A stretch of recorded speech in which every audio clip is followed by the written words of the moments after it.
fame. If you win it, comes and goes in a minute. Where's the real stuff in life to cling to? Long. Hello, everyone, and welcome to the Boomer Pod podcast, where we interview movie and TV celebrities. Our guest today is musician, instructor, author, jailhouse mentor, and keynote speaker, Mr. Buzzy Martin. Whoa. Welcome, Buzzy. Hey, Larry, how you doing? That was a huge introduction. Thank you. I'm gonna move my heart, man. You deserve every bit of it. Let's talk about your incredible career as an accomplished musician and mentor. How did you get started in each one of these roles, Buzzy? Well, long story made kind of short. My dad and grandfather were musicians, so I was always around music. And I started about 10 years old. I very young by starting out with drums, and then I kind of graduated to playing keyboards, and then from there played guitar, because by that time the Beatles were there, and I was getting pretty influenced by a lot of pop music. So I started out, by the time I was 14 years old, I was playing in a polka band back in Grand Rapids, Michigan, doing wedding receptions. So I was learning the oompa, oompa, oompa, oompa, oompa, playing the keyboards. And I was making $100 a night at 14 years old. Wow. And that was a big deal. By the time I was 15 years old, I joined a high school rock and roll band. So I moved from playing the polka weddings to actually playing bars. And then it was the same thing, making like $100 a night playing bars. I mean, I was in heaven. Oh my God. So where I lived, 2 blocks from my house was General Motors, Plant 1. And everybody in a 50-block radius, they worked there along with their kids and grandkids worked at that plant.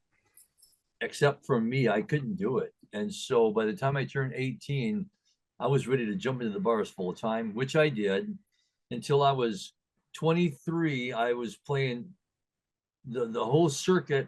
And then I got into a band that we started actually traveling down to West Virginia, Ohio, Indiana, and playing all these clubs.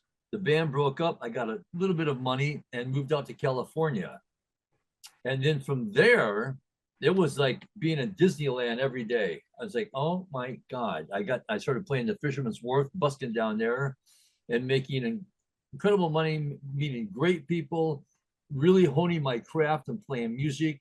And then it got cold. I didn't realize California got cold, especially in San Francisco. I thought California was California. But so I settled in Sonoma County, California, got into a few bands, met my future wife, and just kept on playing music. And I know the second question is, what did I do about the mentoring? And so about 19, approximately there, I was hosting open mics. And I'm sure you know what an open mic is, but for your audience, an open mic is where you can come and you can tell jokes or stories or sing or dance or entertain for a few minutes. And there's a bunch of people to sign up. And so I was hosting those. And one night, about 10 kids came in and they were all dressed the same. And I thought, well, that's kind of interesting. They're all boys. And so on. But I said, so what's the deal with you guys? And they said, well, we're group home kids. And I said, what's a group home? Because I had no clue. And so they explained to me about being either in the system or foster care or whatever it may be about group homes. And so I started playing music with these guys. I'd go over and play music. And from there, the word got out to where I started getting phone calls from court and community school teachers about asking if I'd be willing to go into their schools. And where I live in California, court and community schools are one step above juvenile hall. So if you get kicked out of a regular school, you go to a court community school, and if that doesn't work, then they send you to juvenile hall. So from there again, I started doing juvenile halls and then probation camps. And that's how this whole thing started, with me mentoring through the gift of music, and how I got my start of, I just kind of fell into it at that point of teaching kids the gift of music, especially these at-risk kids. And then that led to me working in San Quentin State Prison. Hope that answered your question a little bit. Yeah, it did. It did. Now, you play the piano and the guitar. I do. I play piano and guitar, and if the drummer can't make it, by God, I could probably, keep a little bit of rhythm going. That's great. Let's talk about Don't Shoot, I'm the Guitar Man. Absolutely. For the audience, Buzzy is the author and the main character source of the book and the adapted movie, which is scheduled to be released next year, I believe. Yes, sir. Tell our audience about these stellar accomplishments and their roots, my friend. Well, Larry, I work with kids as young as 8 years old that want to go to prison. Let me say that again. As young as 8 years old that really want to go to prison. That's their goal and hope in life. And that's because dad is in state prison, brothers in county jail, uncle or cousins in juvenile hall, and they aspire to do that. So when I had this opportunity to actually go and do a music program, which is going to be a pilot program for 12 weeks in San Quentin, I jumped on it because I just felt like, if I could just get a story, or if I could get a song, or, if I could just get something to try to stem this tide of violence with these kids. So the 12-week program turned into 3.5 years. So what I did right from the beginning, right from the get-go, your audience will love this. I had a cassette tape player. That's right, folks, a cassette tape player. That's how old I am. And so I would drive down to San Quentin and I would talk like, today's Tuesday, September 12th. And this is what went on today in juvenile hall and da. And then I would get down to San Quentin, my wife, to let her know I was going in, because in San Quentin, the 4 main rules, there's a lot of rules, but the 4 main rules are: you can't run. If you run, you will be shot with real bullets, because the officers think if somebody's running, there's something going on, and they're just gonna shut it down. The second rule is you can't wear blue jeans. That's the color and the cloth of the inmates, and so they're not gonna let you in. The third rule is you have to have a picture ID with you at all times. Otherwise, they're not gonna let you out, which is kind of a bad thing too. And the last one is there's not going to be any negotiations if you're a hostage. In other words, if there's a riot and they're holding me, they're not going to negotiate my safety. So my wife had to know when I was going in and when I was going out. And so now I go in and I do the 3 hours teaching, these inmates, as many as 13, the gift of music, which was amazing. And then when I would come back out, I would call my wife, let her know that I just got out. I'll be home in about an hour. And then I would sit in the parking lot and cry and throw up, because I had to purge everything that I had to take it back out. And then I would get on the cassette tape player and start telling these stories of what just transpired and what I seen, felt, and smelled for the 3 hours that I was inside San Quentin State Prison. And after 3.5 years of doing that, I had 9 90-minute tapes, cassette tapes, folks. It sounds so old. And then over that summer, I started transcribing all these stories that became a manuscript that eventually became a book, which my wife and I self-produced, or not produced, but published. And then after 2 years of doing that, we had the fortune of getting a movie deal and a book deal within 10 days, which was Penguin Books, biggest publisher in the world, and Prodigy Motion Pictures, which did make the movie. It's going to come out either later this year or first of the year. And yeah, man, my book's in a lot of colleges. And, ultimately, I like to see my book be required reading for kids as young as, 7th grade to 12th grade. Because still we have a lot of violence, and some people think it's really cool to go to prison. And that's what my little story's about. Now, let's back up a little bit, Buzzy. You've got some fantastic information, albeit a lot of information. What about the dads and the uncles and whatever that were in prison? Now, are you talking about your own family, or are you talking about the people that you mentor's family? The people that I mentor, the people that I mentor, 100% of these kids have been abused either physically, sexually, or mentally, or all above. Families, most of them are from broken homes. 90% of them, gang affiliated. The other 10% is either homeless, have either alcohol or drug issues with the families. But yeah, I grew up like Beaver Cleaver. I was one of these kind of guys that, I played music all my life. So I was in my bedroom with a little 45. That's not a gun, kids. That's a 45, a little record they used to make, right? Two-sided, and just, learn how to play guitar. So I grew up pretty straight and forward. I was a good guy. Now, do you work with women as well as men? Absolutely. I work with girls or some women. I do visit a lot of homeless shelters and battered women's shelters. So I do perform for those ladies, but I do mentor a lot of girls because there's a lot of at-risk girls or kids that are girls because, again, they've been either abused or exposed to some kind of violence. Actually, the girls have been 100% have been sexually abused, which is mind-blowing. So to answer your question, yes, more girls I mentor than I do women, but I do see women in the homeless shelters. Now, what's the difference between mentoring men and women?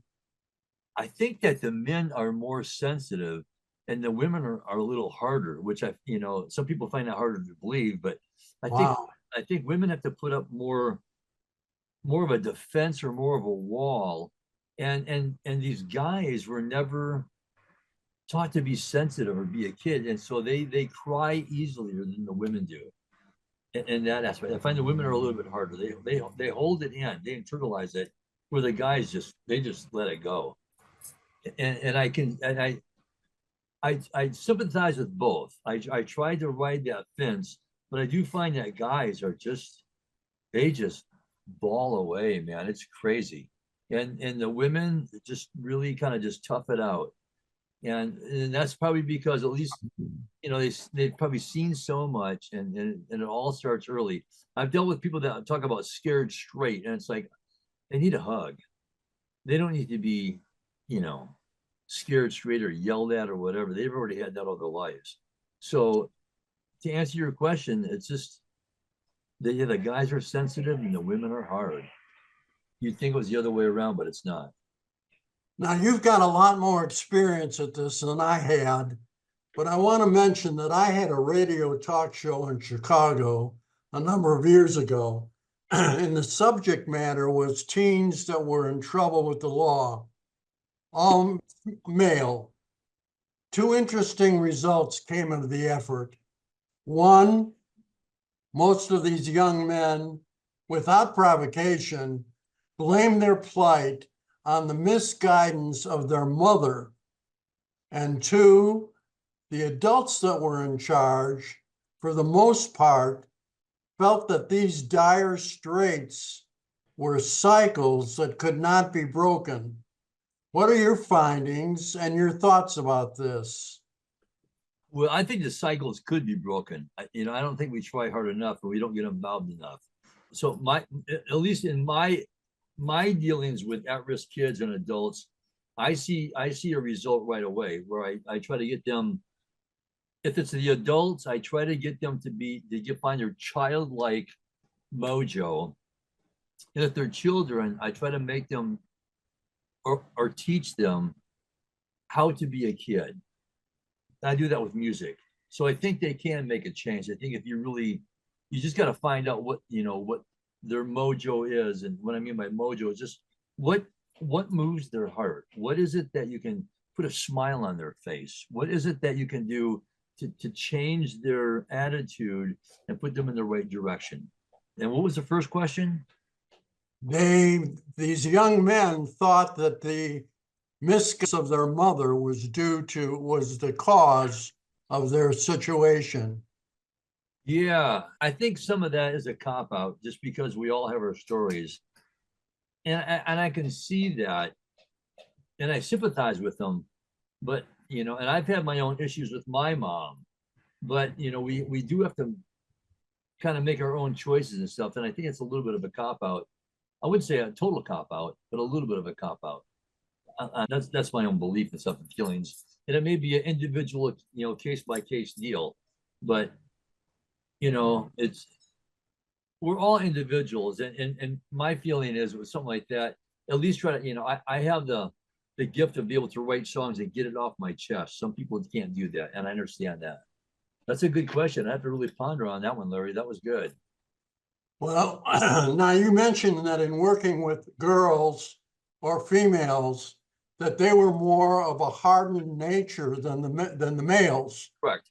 I'm wondering if this genesis of this mother issue with my guys came from the fact that their mothers had been, if not incarcerated, of a criminal nature, and therefore they were hardened to the extent that they weren't mother-like, like you and I might know. Oh, I would agree with that. Absolutely. I mean, there's a lot, especially nowadays, there's a lot of factors nowadays with trying to be a mom. And it's not like it was when you or I were kids. And so I can see where, some of these women probably haven't been a really good mentor or mom for their children, and that would rub off. Absolutely. I mean, I mentored one kid, and I was going to bring him home for the weekend, and his mom said, "You don't have to bring him back." And he heard her say that. Mm. So what are you talking about? She goes, "You can just keep him if you want to keep him. I don't care. I don't love him that much." And that had to have hurt. He was like maybe 10 years old. It had to have hurt him. So that, and I see where some women get really angry, but again, dealing with women that have been, abused or molested or any of that stuff, they internalize it and they don't really talk about it. And I can only imagine as they get older, when they have kids, yeah, stuff happens. And so we walk this fine line especially with kids, because, once they turn 18, they age out, they usually end up homeless. And that's when they, start working with the law. Go ahead. Have you ever thought, Buzzy, about enlisting other entertainers to join you in your valuable efforts to deeply penetrate this ongoing problem? Yeah, I've been very fortunate, Larry, to have a lot of friends out in Northern California that actually have gone to juvenile hall with me and performed for some of these kids. Absolutely. And so I try to do that up in Sonoma County here and Marin County, and to bring some of these guys in and mentor these kids and let them know that, these guys didn't go to college, but they worked really, really hard. I brought a married group in one time to juvenile hall, and there's a high number of Hispanic kids that live here. And the looks on their faces, they had, both the band and the kids, they were just blown away to hear this Mexican music that they're Mexican people that had never really listened to. They're listening to gangster rap. And so to bring that into them was a gift. Or bring like a harmonica player in. They've never seen a harmonica player play in their life. Or somebody bringing like a dulcimer. These guys are blown, or a jazz band. Bring some of my buddies that play jazz. They're blowing away. So yeah, I've had a lot of my friends come in and go with me either to juvenile hall, some of these schools, and even San Quentin. I brought a couple of guys in too, so I could play in the prison band with a couple of my buddies, which blew these guys away, because why are you doing this? Why are you here with us? And it's like, because you're a human and we love you, and they got it. But the kid thing, that's pretty crazy. I would have Nortes and Sureños, which is Bloods and Crips down in LA. Up here it's Nortes and Sureños. I'd have these kids singing Christmas songs, holding on to each other. They forgot they were gang members. Oh my God, they're like little kids again. And that's what, we gotta, at least address that. And so, yeah, that's what I do. I can talk. I'm sorry. Go ahead. That's okay. No, that's okay. Talk on, my friend. This was about you. All right. Let me ask you this. Yes, sir. What do you feel that rap music has to do with the plight of these young people, if anything? Yeah, see, I'm an old guy. So I have an old, well, not too old of a view of it. You know, it's just like rock and roll. People hated rock and roll when I came in, and here we are. So I think there's definitely a purpose and a place for rap. No question. Here comes the but.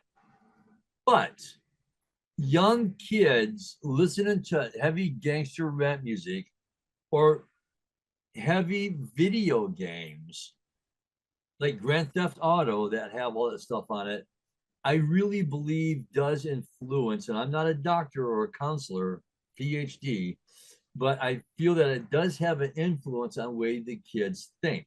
They get really numb to the whole violent deal.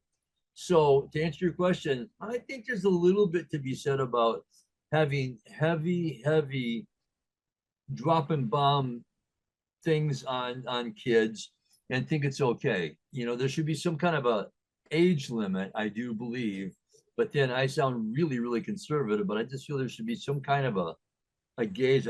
You know, 10 years old should be listening to rap. 13 probably would be okay nowadays, but you have to really, it's an individual thing. But yeah, I think that there's a little coordination there, sure.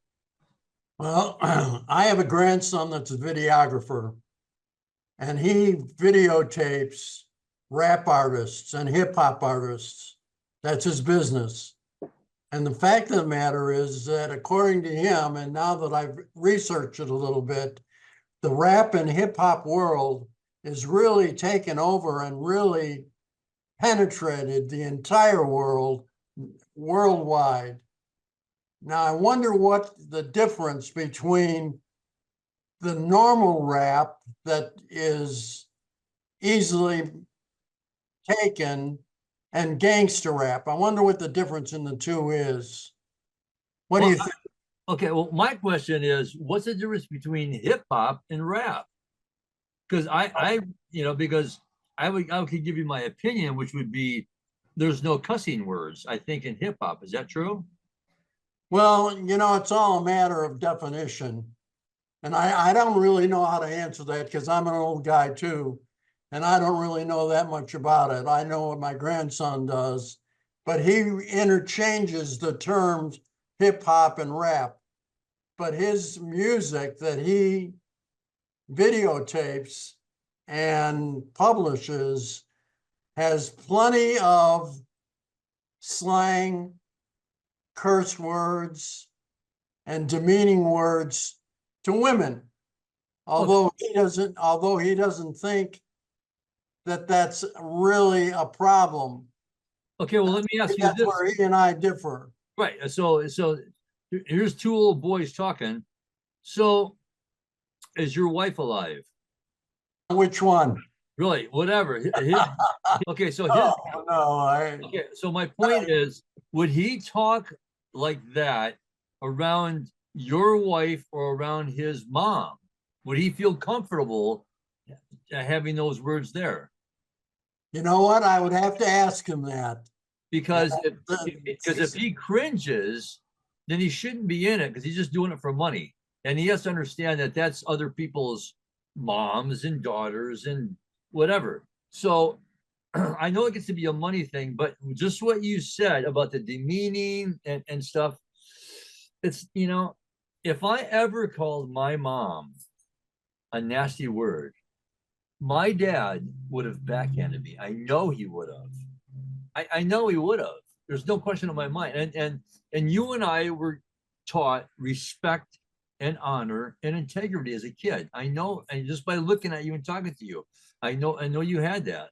And so I would never have ever thought of telling any woman anything. So that's my answer to you. So I just feel like the slang thing and stuff is supposed to be acceptable, but it's really not.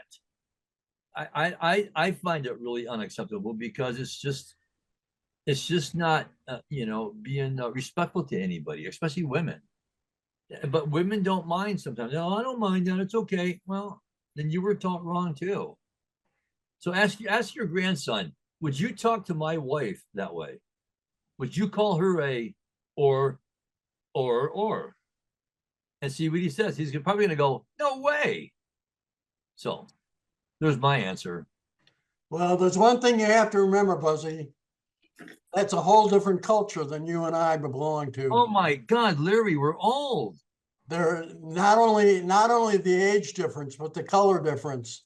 And racially, I'm not a racist at all, but I will tell you that my experience has been that there are a lot of racial differences culturally between what's acceptable and what's not acceptable as far as language is concerned. Absolutely. And I totally get that. I'm from Michigan, so I totally get what you're saying. And although some things are politically correct, well, there was a time that I would, because one of my buddies is an Elvis Presley impersonator, and he said, if you ever want to have a good time, and I'll tell you, Larry, ever want to have a good time, if you're at the airport or want to make somebody laugh or smile, just go, rock and roll, baby, hunker-burn love. They instantly laugh, right? I can't do that now because politically incorrectly, I can't say those words. So that's kind of sad. But I understand what you're saying about culture-wise. So we're just two old white guys, and we think the same way. That's sad, isn't it? Well, it's sad for me and sad for you, but I don't think it's sad for them. Now, my grandson obviously is white, but he's accepted this cultural difference that I find to be a little abrasive. Right. Let's get away from this, though. What do you go ahead. You brought it up. I'm just going with I know. But I think we spent enough time on it. Let's go for it. Whatever you want. Unless you got something else to say. Oh no. I'm fine. You just keep the party going, and I'm with you. Let me ask you this: what do you consider your greatest accomplishments, Buzzy? Oh man, really, bringing this gift of music to these kids that would never gotten it. Taking a moment in their life and having them sing a song as simple as Zippity Doo Dah, or I've been working on the railroad, some little kids tune that they would remember the rest of their life. Or I would always teach kids My Girl because it's such a fun song. And I get adults coming to me all the time, that will tell me that I remember you in juvenile hall, man. You taught me My Girl, or you changed my life by music. So I just feel like to have that in my life is an amazing gift. To make people cry when I play songs, not that I'm bad, it's just these songs that I write are pretty intense. To make them cry and hold their heart is amazing. So yeah, having this gift of music to change people's life has been a really special thing for me. I don't take it lightly. You're a special man, my friend. I try really hard, Larry. I mean, I just feel like, we all gotta find our mojo, whatever that mojo is. And maybe I've watched way too much Andy Griffith and Leave It to Beaver, but I just felt like, if we can just work in our community, take our community and make that the best community that we know how as people, and take care of each other. If every community did that, I think it'd be a better planet. That's like on Andy Griffith. Why did he never carry a gun? That's because he wanted to talk to people and see if he could just convince them to go the other way. And I know it's TV, but that it makes sense. Us humans, if you just give enough kindness to people and give them a little hope, I feel that can bring a change on. You can definitely move their meter a little bit if they're listening to you and they trust you. So I just try to do the best that I can. That's it, Larry. Beautiful thoughts and beliefs, my friend. Beautiful. Thank you. How about challenges, both initially and current? What have you found? Oh man, I'm challenged at this point. I'm challenged to get out of bed. I mean, that's a big deal. I'm sure you have the same challenge, right? I used to just bang out of bed. I don't even roll out of bed anymore. No, the thing for me is just, getting older and just trying to keep the fire in my stomach burning on keeping this whole message alive of, education, not incarceration. That's everything. I really, I pound that. I pound it of, why can't we educate people and turn them to better people instead of when they're incarcerated, it's a horrible situation. The prisons are horrible. The juvenile halls, horrible. County jails, horrible. Just despicable. I mean, it's just stinky, pee-pee caca, pish-posh stuff. So I just try to keep as positive as I can and keep the word going. And for me, I just try to pace myself. You know, I go to the gym every day. I have a great, beautiful wife that really encourages me to keep going. She's my June Carter Cash. And I just try not to bring it home. And when I'm done, I come home. This is my little sanctuary, and I just try to chill. And so I just try to, keep this even flow of do what I can do, but don't try to tip the scales too much. But just, try to just show people love and kindness and through this music deal. That's what I try to do. Where do you hope to be in the next 5 years, Buzz? What do I hope to be? Yep. I hope to be alive in the next 5 years. There you go. Oh, it's supposed to be funny. Well, what I would like to do is, once this movie gets released, I hope it does so well that I can visit every juvenile hall in the country, because every county and in the state has a juvenile hall. I'd like to visit every juvenile hall in the country, do a little performance, and give them a case of my books, and visit county jails and state prisons, and basically take over where Johnny Cash and Merle Haggard left off, through my music, through the words of my book, and through this movie. I'm hoping I can really bring a change. If I can change a generation of kids to really thinking of education, not incarceration, I've done my job.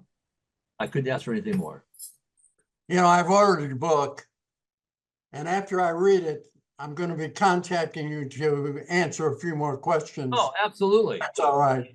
No, I would love to. No, I can, I can tell you're just a great guy. I could hang with you. Good. You got that face.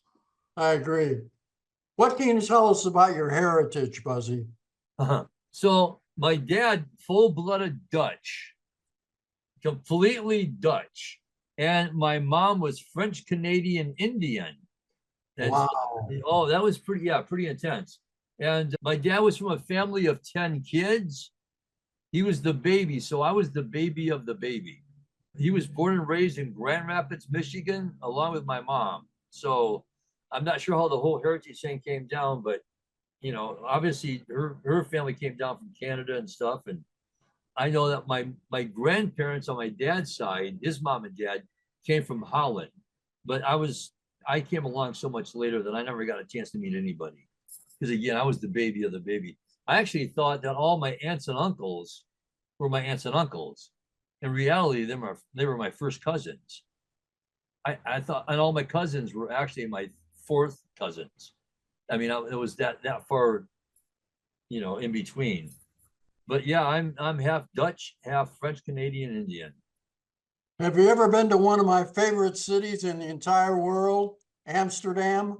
No, I've heard great things about Amsterdam. I would love to go there. You need to go, friend. You need to go. Yeah, I've heard wonderful stories that we probably can't talk about on the air right now, but yeah, great stories. I would love to definitely embark on some of those stories. And what can you tell me about your family? Hardworking people. Everybody worked at General Motors. Where I'm from, it was I lived 2 blocks in General Motors Plant 1. That was built and opened up in 1938, and they built this whole little section of 50 blocks around the whole deal. And everybody worked at General Motors except for me. I couldn't do it. But that was what you did. You got the house, you worked at General Motors, and you worked for how many ever years you do, you retire, and that's it. And that's what my whole family did. Everybody worked in the factory except for me. When my dad took me to the family night at Christmas time to show this is where I work, son, and you can have this someday. And I just it's stinky, it's hot, it smells like oil, it smells horrible. It's I'm not going to do this. And he goes, oh no, you're going to do this. And then I lived 2 blocks. So he always go from the time I was, 10 all the way through, you're going to go and you're going to do. And I said, I can't do it. And then finally, playing the bars and stuff, I just said, there's no way I'm going to do this. And then he got all my friends in, all my cousins in, everybody's working there. And then, I just one day said, hey, I'm going to be moving to California in 8 weeks. I'm going to be moving to California in 2 weeks. Dad, I'm moving to California today. And it crushed his heart. I mean, he really wanted me to be that guy. My sister, my brother, everybody worked at General Motors, and I just couldn't carry the lunchbox. I could, I didn't want to turn 60, or in my case now, 68, and wonder what if I just, and so I lived in the world of what if. I thought if I could work really hard enough, I could possibly be one of those guys. There's got to be a secret to being on stage and doing that. That's what I want to do. And now I know the secret. It's a lot of hard work, timing, believing in yourself, having a lot of spunk, having that burning in your stomach, man, that never goes away. Having a little bit of competition, a little bit of ego, but just a lot of just knowing that this is what I got to do. And I knew this is what I had to do. Well, my father was a CPA, and he wanted me to follow along in his footsteps, an accountant. And this is the God's honest truth. I tried to convince him that I wasn't interested, and he just wouldn't listen. So when I was in college, my freshman year, I intentionally flunked accounting. Oh. Accounting 1. He couldn't believe it, but you know what? He never, from that point on, he never mentioned anything about me moving on into his career. Did he ever mention any? Did he ever talk to you again? Rarely. Oh man! And I haven't told that story to many people, but it's the truth. Oh man! Now, do you have any other siblings? Yes, I have 3 brothers and 3 sisters. Did anybody else become a CPA? Nobody. Oh no! Not one. Not one. Oh, that's funny. A lot of restaurant business, but no CPAs. That's funny, man. And so he just shut up after that. He wasn't even going to try that. Yeah, that's right. And he obviously didn't know that I did that intentionally. Right. He was through with me trying to get me to move into his footsteps. And I'm the oldest of the 7. Oh, and so that's where he said, I'm going to stop right now. One last thing about family, my friend. Tell me about your beautiful wife. I met my wife a year after I moved out here. A beautiful lady from a little town called Sebastopol, California. I got friends in Sebastopol. It's a nice place. Yeah. And I met her, and the day that the evening that I met her at this little get together, I knew I was going to hang my guns up, and she was the one. I was great. I knew immediately. I mean, I fell immediate love with her, and we've been with each other for 44 years. Wonderful. Yeah, she's the light of my life. I mean, she allows me to be me. Like I said, she is my June Carter Cash, and that's a heavy thing to do. Great. That's terrific. That's terrific. Thank you. Can you tell us about what you'd like Buzzy Martin to be remembered as? Just have an honor that, my word is gold. I'm one of these kind of guys that if I say I'm going to do something, I'm going to do it. I'm going to follow through with it. If I say I'm your friend Larry for life, I'm going to be there. And I just feel like, in today's society, we don't have a lot of people that just go on your word. And my word's always been gold. So I just feel like I have the honor of just trying to be a best person that I can possibly be. I'm not going to give you a hard time or nothing. I'm here to support you. And, I just going to do the best that I can for our friendship, or if you're family or whatever it may be. But basically, my word is gold. Wonderful. Wonderful. That's a terrific trait. What have I missed, Buzzy? Anything else that you'd like to mention or pitch? If anybody listening to stuff wants to go to my website, it's buzzymartin.com. Prodigy Motion Pictures is you want to see anything about the movie, and then you can get hold of me on Facebook as Buzzy Guitar Man Martin. you want to hear any songs or anything, you can go to YouTube or you can go to my SoundCloud. And yeah, just go. I'd say go buy my book and go mentor a kid. It's that easy. Just go to your local juvenile hall or your court community school and just volunteer to read to some kids or mentor a kid or play some basketball with a kid, or if you're a musician, go teach them something. Like, go do something in your community. It's that easy. Just get off your butt, turn off the TV set. Don't turn off this interview right now. Keep it going. But just go do something, and instead of talking about it, talking is cheap. Go do something. Go change a kid's life. It's not that hard. Something I'd like to mention too is that mentoring good kids is just as important as mentoring kids that are troubled. Absolutely. Like just mentoring kids, especially us old farts, man, we got something to say. And I wrote a song called Kids Helping Kids. And that's how I feel. Larry, we're still kids. We're not that old. Well, I don't know about you, my friend, but I am. How old are you? How old are you? 78. Okay, you're 78. Ringo is 84. And he's still doing jumping jacks at the end of the show.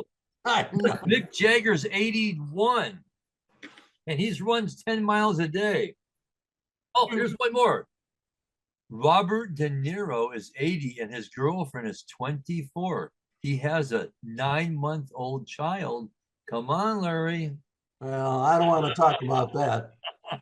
I don't want to. You're not that old. Those grandkids could be your kids. Yeah, that's right. That's right. Then they are. I've got 7 grandkids and 2 great grandkids. Right. So you're doing fine. You are just rocking it.